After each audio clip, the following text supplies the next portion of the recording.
Hello, I'm Matt. I play drums in Bloc Party. Now we're nearly halfway through the Bloctober tour. How's it going so far?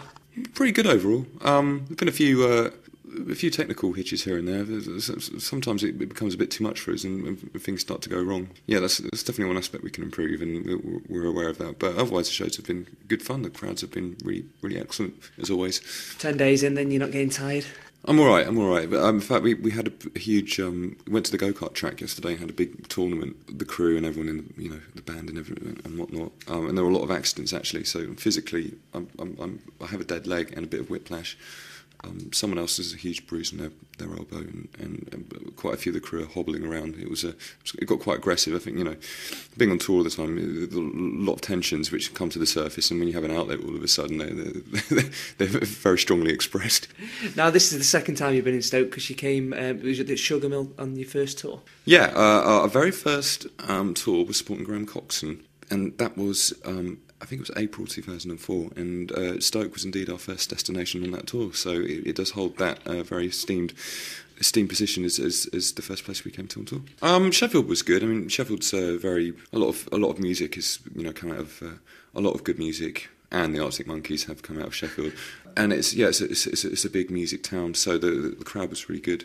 It was a really classic, old school, sweaty kind of punk gig almost, although we're not particularly punk. Yeah, that was fun. Enjoyed that one. Any strange experiences so far? We were speaking to Tommy Riley the other day, and he said he's had some strange experience so far on tour. The most enlightening experience, I don't know if this is particularly strange, and to dub it strange would be kind of offensive to the denizens of Lincoln, but we went to an after party there, and the females were so glamorous. It was like being in an episode of Hollyoaks, and I really hadn't expected that of Lincoln. I always thought it was kind of like a quaint Roman city with a nice cathedral and lots of tea houses and second-hand bookstores. But come night time, it's like being in Los Angeles or something. It's crazy. So you'll always remember Lincoln now for the. Yeah, I'm going back. I'm going back on my next day off. Have you got a decent rider? Well, for the listeners out there who obviously can't see.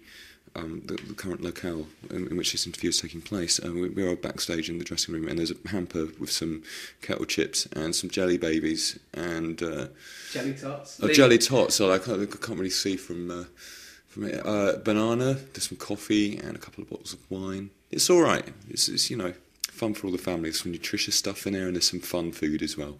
Lee, who works on the show, is a big fan of jelly tots, so they might be disappeared a little bit later. Well, he can help himself if he'd like. We keep talking about the tour. How does a typical day pan out when it comes to touring? Is it a certain set routine? Do you always try and go out afterwards and experience the local area? Well, today, for instance, it's been the peak of my rock and roll antics on tour. I went down the Buckland New Road to do my laundry because I'd run out of underwear.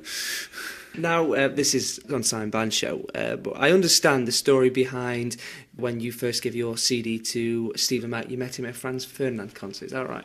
You are quite correct. Back in the day when we were still a struggling band and Kelly, our singer, was sending out CDs left, right and centre, one happened to fall in the hands of somebody in Franz Ferdinand, and they asked us to meet them at a show they were playing in London and discuss maybe doing a gig with them. And it just so happened Steve and Mac was there. But Franz, at that point, was still kind of up-and-coming band. But, Steve Lemach, you always see at gigs like that because he's very committed, he's very committed to breaking new music. And we were actually far too nervous to go up to him ourselves. We felt like a right bunch of dorks. So we gave it to a slightly more pushy friend, and she gave it the CD. And we didn't hear anything of it. 2 weeks later, we got an email from his producer saying, can we play your song on the radio?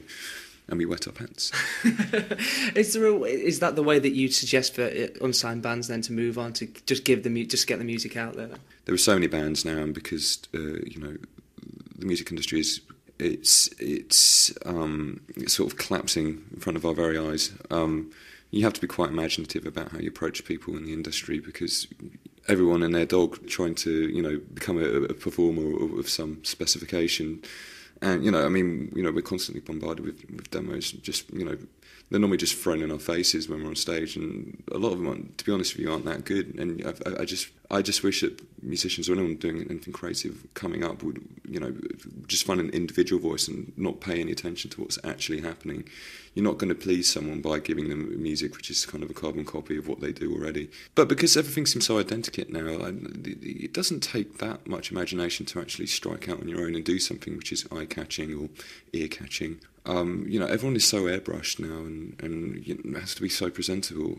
I don't like Lily Allen, but I don't really like anything she stands for. But at least she doesn't try and hide any aspect of who she is. And you don't. So many people present themselves as such bland entities. It would be nice to see a bit of edginess creeping in again. Do you look back at that first EP then? Because there were some brilliant songs in there, like Banquet and things like that. Do you just think? Do you think about how far you've come to like selling out the Victoria Hall and places like that? Yeah, I mean, sometimes in the middle of a tour, when you're exhausted and you miss everyone and your body hurts, it's sometimes hard to see the big picture. But I mean, personally, I've always been incredibly grateful for the opportunities being in this band has afforded. Yeah, it's weird to be coming back now, having been here 5 years ago, supporting someone else and not being known, to actually selling out a much bigger venue. It's all good.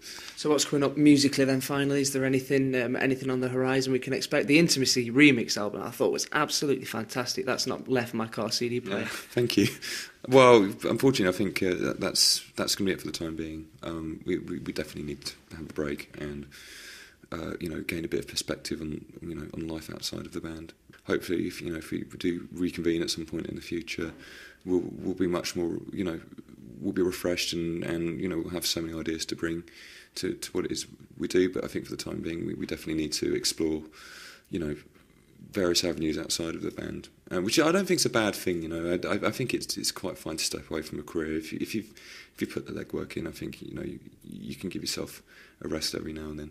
So is that in a case of people trying different projects, or some people are just going to give it a break and then this tour being the last one for a time being?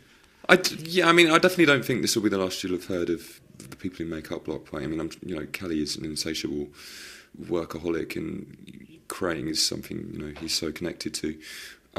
You'll definitely hear from Kelly again. Russell and Gordon also. Maybe me, I don't know. I wouldn't mind trying something different for a while.